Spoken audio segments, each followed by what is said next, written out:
This is the Definitely Uncertain podcast, brought to you by Gold Rock Capital. Each week, we look at how high net worth families can improve their lives, decisions, and investments in a deeply uncertain world. We always aim to provide practical information, even if we can't offer specific investment advice.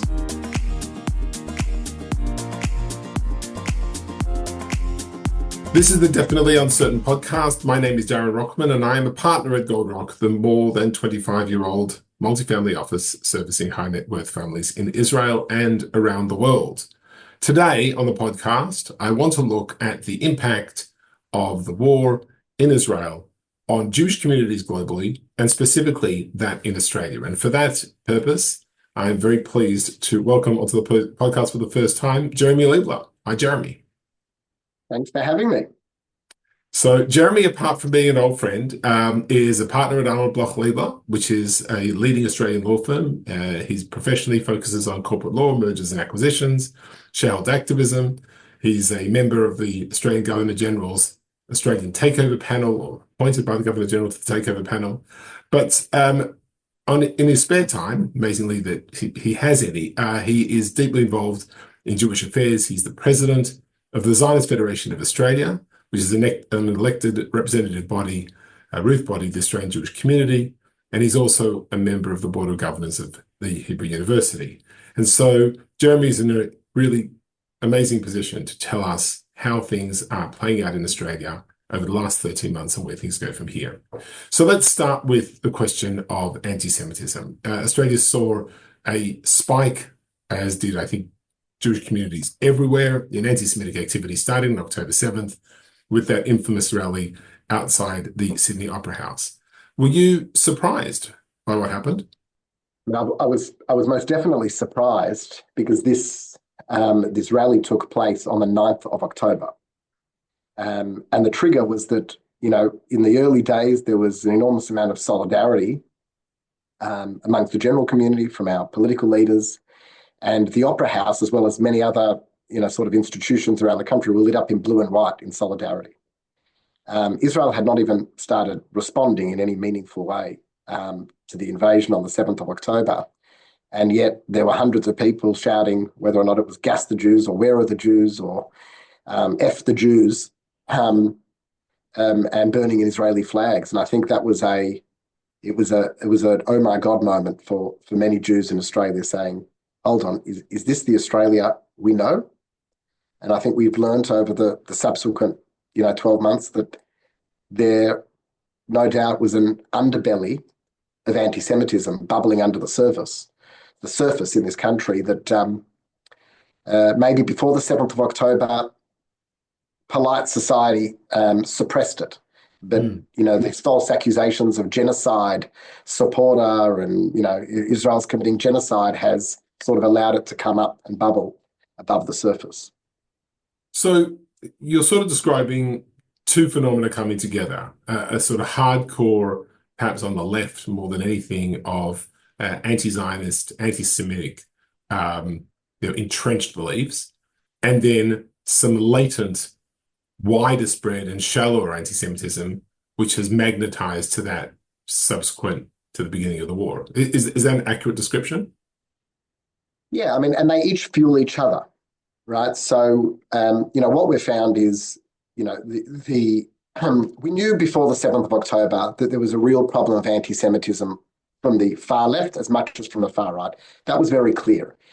What we didn't appreciate was that within progressive spaces, that the progressive spaces, particularly people who would otherwise be the first people to, jump up and down at the sight of any sort of human rights violations, particularly if it was gender violence, and certainly if it was, racism or discrimination against, let's say, Indigenous Australians, through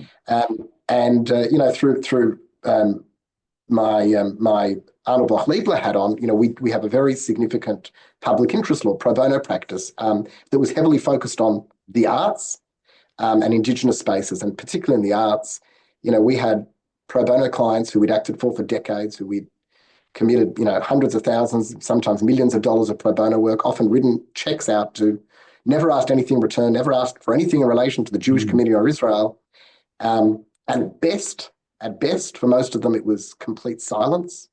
Not a phone call. How are you? Are you okay? How's your community doing? But sadly, more often than not, it was a total betrayal. We had clients sign petitions accusing Israel of genocide in the first week after the 7th of October. And, from that perspective, I think in the Jewish community, the part of the community that actually has found the consequences of 7th of October the most confronting are those that were not as connected, those that were very much accepted or thought that they were fully accepted within broader society. And, they thought their business success, their financial success, their success in the arts and sports, gave them a seat at the table. Australia is a very easygoing country. And I think what they've discovered since then is that actually was not the case. And there were conditions and strings attached to that acceptance. Right. From your vantage point as the president of the ZFA, how do you see the response of the community, the Jewish community in Australia, to what's happened to the anti-Semitic upsurge? And how do you rate the success or failure of the efforts to combat it since October 7th? Look, I think if there are any silver linings from the 7th of October, it is this awakening that has happened, and I know that it's not just in Australia, but I think it's in the Jewish world globally, and it is palpable. Like, it is palpable. I mean, the number of people that have suddenly come into my orbit, the community's orbit, who were peripherally there, but it was never a priority for them. It wasn't something that was a core part of their identity. It is huge, and it's genuine, and it's authentic, and it's real. And that sense of, Jewish peoplehood, that sense of connection, I thought it would wear off after a few months. Immediately after the 7th of October, it was often, you were at a function, it was a nod, it was a look, it was this sense of, we know that not everyone will understand what we're feeling, what we're all going through collectively, but that hasn't gone away. And you saw it in shuls, people coming to shul, people coming to Jewish community events that would never have stepped into a Jewish community centre before. And you've also seen it, quite amazingly on both sides, on the left, on the right. I don't mean that, well, I mean that politically, but I mean that, more broader sense as well. You've seen it with, members of the, Lubavitch and even Haredi ultra-Orthodox community in Australia coming to solidarity events, singing Hatikvah, where women are singing, where they wouldn't normally come. You've seen Orthodox rabbis sitting on the same stage as Reform and conservative rabbis. Because I think there is, there's a realization here that there is far more that unites us than what divides us. And also we can't afford as a people to allow those differences to take precedence over our shared common future. Right. Because even if we don't want to, our enemies will not allow us to. Will remind us of our commonalities. What about the youth? One of the things for a community like Australia, which is now, well, the bulk of the community is in its fourth generation, but the first generation being sort of the Holocaust survivor and families generation. And then, by the time you get to your and my generation, it's the third, and now our children is the fourth. What's been the impact on them, those who were connected, part of the Jewish day school system, and particularly those who were not connected? It's interesting, immediately after the 7th of October, those weeks, I was trying to actually read the room and understand how it was playing out, because of course there's different parts of youth, just like there are with the community. And, if you take the kids who are part of the very progressive left-wing youth movements like Habonim Dror and Netzer and Hashomer Tzair, which still exist in Australia, not so much in other parts of the diaspora, but they do exist. And I think before the 7th of October, like in Israel, there was enormous division from judicial reform and the makeup of the Israeli government. And all of that pretty much fell away. And while I know the division has come back a lot more in Israel, it hasn't really come back here. yet in the diaspora. No doubt it will to some degree. But I think what we're seeing, and I think the other part of youth, where they have really, I'm a bit hesitant to say risen to the occasion, because I think, their contemporaries in Israel are actually fighting a war. So I don't want to draw analogies between, students being brave to take on, socialists on campus and their contemporaries going into Gaza and Lebanon. But, I think for the circumstances that they're in, there are, many students that have really felt that this was their moment. And, they heard stories of perhaps their parents or their grandparents in the 60s or the 70s, where there was real student activism, because there wasn't when I was growing up. When I was at university, there was no need for student activism on campus. The refuseniks had been released, and all was good. It was the Clinton years, everything was fine. Yeah, that's right. But there is the group, and the leaders of August really, we just had a Senate inquiry into anti-Semitism on university campuses, and I watched the evidence that the leaders of August gave, and it was very powerful, and they've really risen. So I'm very proud of that. I think I've been asked a lot since the 7th of October to come and speak to the high school kids, year 10, 11, and 12s, and prepare them for university. And especially after I went to Israel on the first solidarity trip in November last year. And I always go, when I go and speak to the schools, I start off by saying to them, you're going to be disappointed with what I'm going to say, because I'm not here and I don't believe in giving people one-liners as to what to say. If someone says Israel's an apartheid state, well, what do you say to that? And if someone says Israel did this, what do you say to that?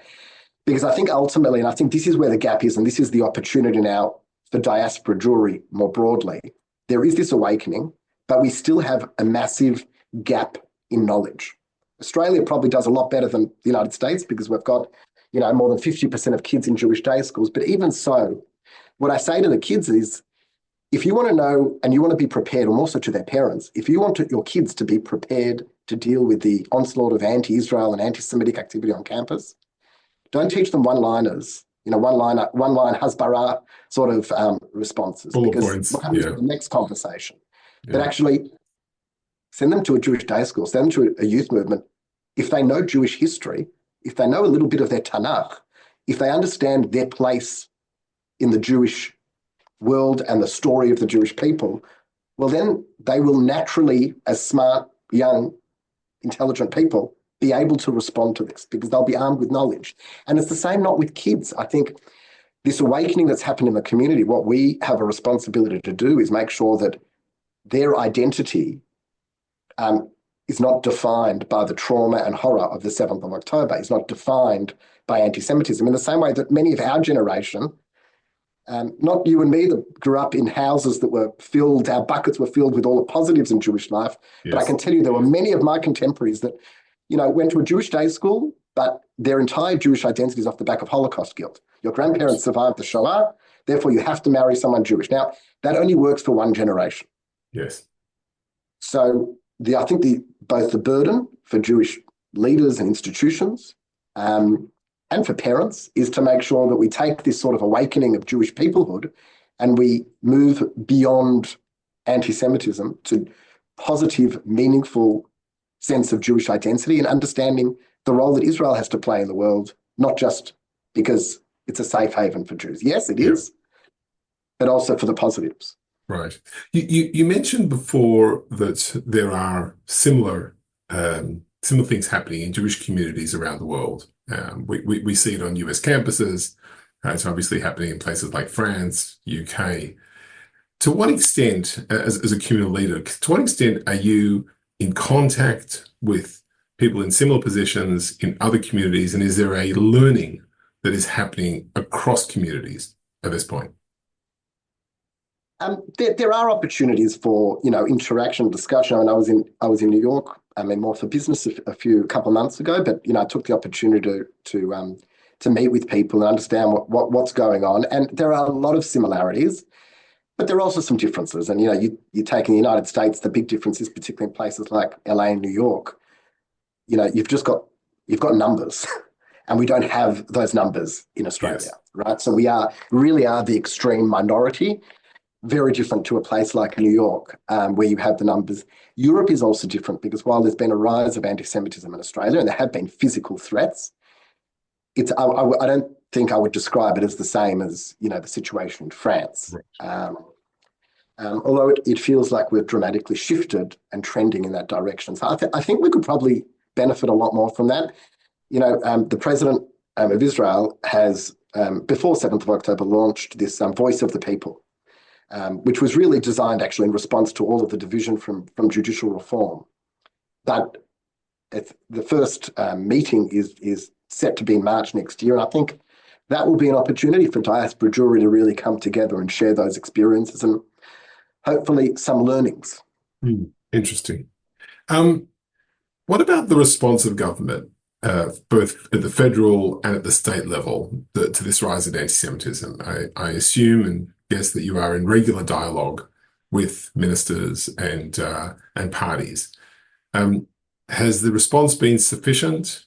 Are you satisfied with what you've seen coming in the other direction?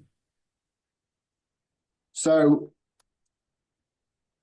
immediately after the 7th of October, the government, and for those that are not familiar with Australian politics, we have a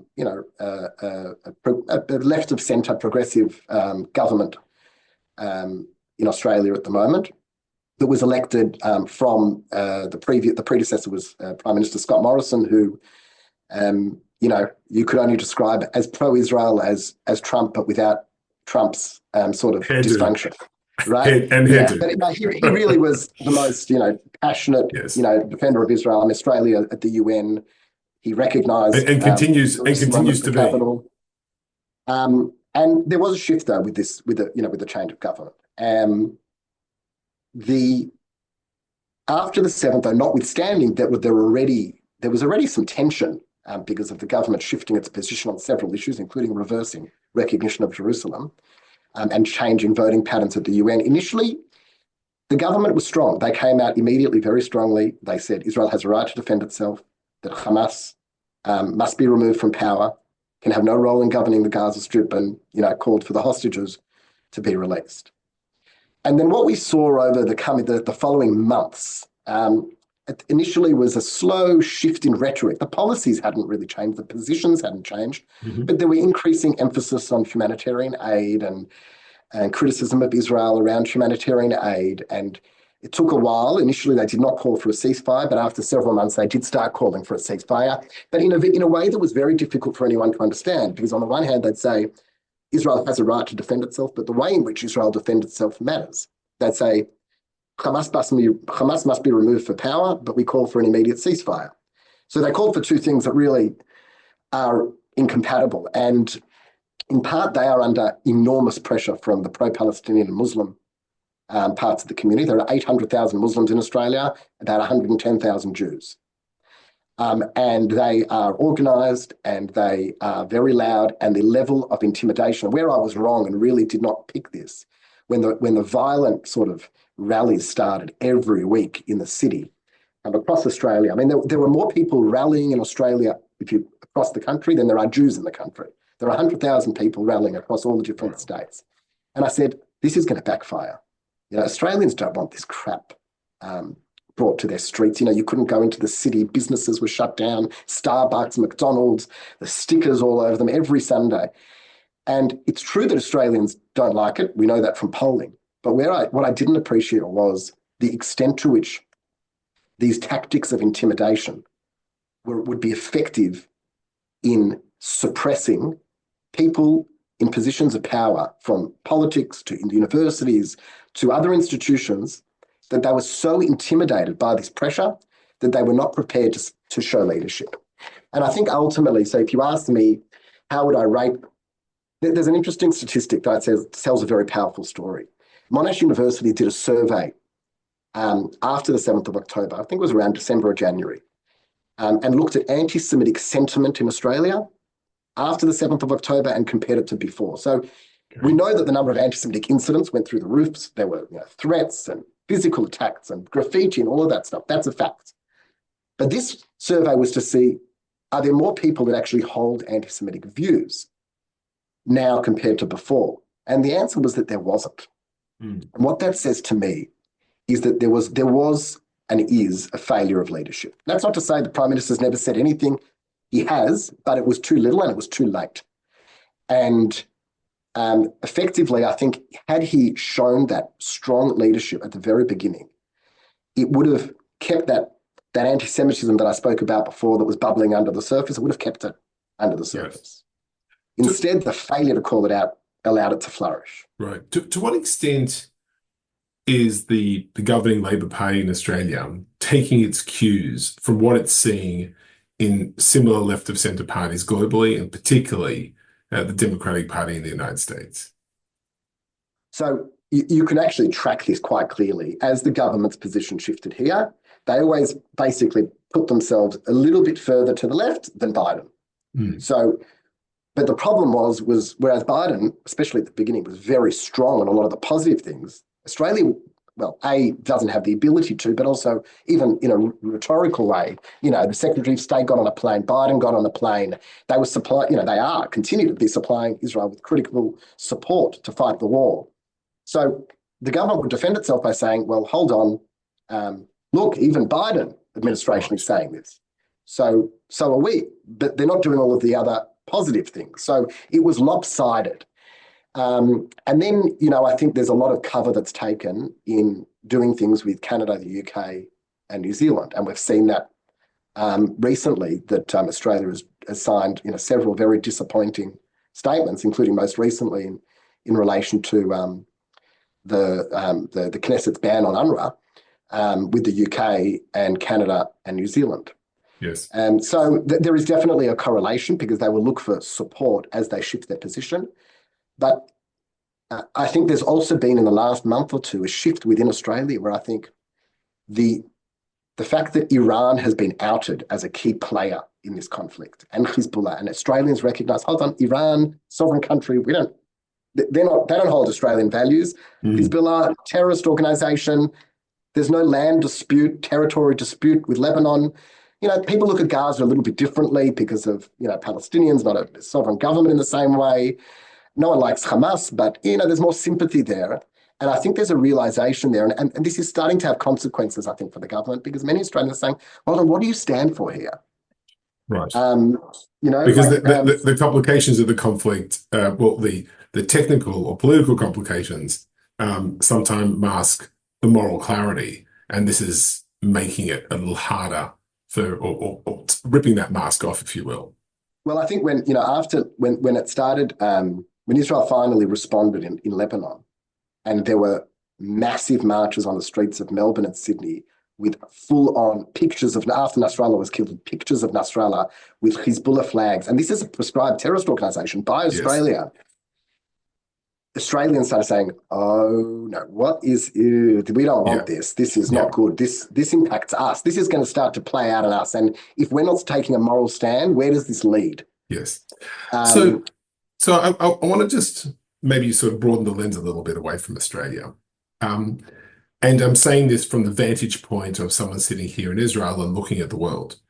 It is clearly becoming more and more difficult for both Jewish communities in the diaspora and for Israel to deal with governments led by left of centre parties. And at least for the moment, a lot more comfortable dealing with governments which are right of centre. And so Israel has become a wedge issue where once upon a time, it was much more of a consensus issue. What do Jewish communities around the world and Israel do in order to prevent us becoming a partisan issue, which inevitably is going to be bad for Israel and bad for Jewish communities? So I certainly agree with you in terms of the judgment about, if Israel becomes a purely partisan issue, it is not in the interest of the Jewish community. And, when I came into the role that I took on, my number one priority was maintaining that bipartisan support. I'm not in a position where I would say we've lost bipartisanship, but I think for the first time in recent memory, in Australia at least, many people are questioning whether or not we're on the brink of true bipartisanship ending. At the same time, I think we have to recognise and not be fooled that while, yes, there are many things that Israel does that are very unhelpful. I think having a Ben Gvir and a Smotrich in government makes everyone's lives much, much harder. In my mind, there's no question that Israel could have conducted the war in exactly the same way that it has. But if it would have been, let's say, a Bennett government that would have been prosecuting the war in identical ways, I'm not even sure you would have ended up in the ICC, by the way. And I'm not sure, and I can tell you, I think the reaction of other governments would have been different, because there is a almost obsessive hatred for Bibi amongst centre-left governments. But at the same time, there's plenty of that here as well. But I have to say, and as much as I detest Ben Gvir and Smotrich, we can't blame it all on them. Like what we are seeing happening around the world, we can't blame. It would be victim blaming to blame the government of Israel for the fact that there are other leaders around the world that don't have the basic moral clarity to tell the difference between the right and wrong. A terrorist organization intentionally murdering innocent people, and a Western democracy defending itself. And I don't think I don't think that we should look for excuses to justify their failure to see the difference between right and wrong. And so what do Jewish communities do, and what does Israel do, short of electing a government that's going to be more palatable to global leaders? So I think one thing we need to do better generally globally in the diaspora is address issues from a position of principle and on their merits, and not demonize people. And there are parts of the Jewish community that have a tendency to do that now. When I speak to ministers in the Labor government, they say to me, Jeremy, I'm being called a genocide supporter from the Muslim community, which they are. I mean, and they're far more aggressive than we are. Their offices are being vandalized. They are, it is, baby killer. It's everywhere and nonstop. The Prime Minister has not been able to go back to his electorate office in 8 months because there are 24 hours protests outside his electorate office. But at the same time, they say, and we're being called anti-Semites by the Jewish community. Jewish community. So I think it is important that we, and I can tell you, while I have many criticisms of the Australian government, there is no one within the Labor government. The Greens were a different story, but the Labor Party, who I think is motivated by anti-Semitism, and neither the Prime Minister nor the Foreign Minister, none of them are anti-Semites. I can assure you of that. And it's not productive to throw those accusations around, because I think ultimately that's what furthers the prospects of Israel becoming a purely partisan issue. So I want to give credit where credit's due. The government initially was very strong.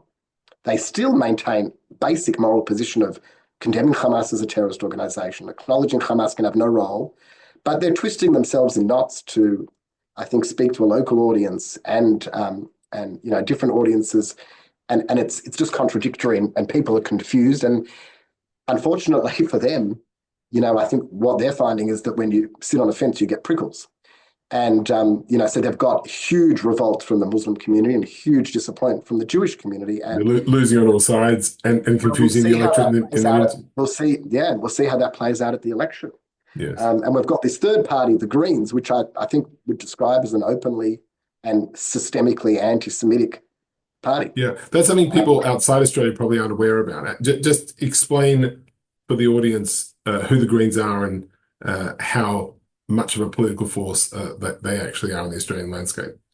Well, they're the third largest party. When I was growing up, the Greens were an environmentalist party that would, protest, damage to environmental issues and call for, and most recently, fighting against coal and, all of the usual things you'd expect. Yep. And, I think connected to identity politics. And then when 7th of October happened, but even before, they had been really infiltrated by the pro-Palestinian groups who have hooked on to the, this identity politics on the left to try and say, well, if you're going to be pro-environment, you have to be pro-Palestinian. If you're going to be anti-racism, you have to be pro-Palestinian. And they did so successfully. And I think where we failed as Jewish leaders in Australia, at least, for decades, we still do. We always had enjoyed access to the highest levels of government. both sides. And we relied on that, and we didn't invest enough time in the grassroots, in the branches, and they played the long game, and they've been there for decades. Mm. And this party now has become, can't bring themselves to condemn Hamas, denying anti-Semitism. They have gone to the far left of Jeremy Corbyn, is how I would best describe it. Right. A version of the Squad within the Democrat Party, but in a separate political party. Within Australia. Okay. And they could hold the balance of power at the next election in May. So they could be forming a government. It's very possible that Labor, because the polls now are showing the Labor may not be able to form a majority government, and if they would then have to negotiate with the Greens to form a minority government. The Greens have said publicly the only issue they will not compromise on and negotiate to form minority government. It's not the environment, it's not cost of housing, it's Israel. And that's where you know that they've lost their way, because on what planet could the conflict on the other side of the world be the most important issue for a progressive party that's meant to be focused on the environment and students and disadvantaged people in society? Wow. Okay. I have so many more questions, but we're going to have to leave that for another time. Jeremy Leibler, this was a little bit concerning, but also fascinating and eye-opening. And I really appreciate all the work you're doing on behalf of both the community and of Israel there, and for coming on the podcast. My pleasure. Thanks for having me. We should have Sarata, but we should only have good news. Amen. Okay. Thanks, everybody. There'll be more episodes Thanks. coming your way soon.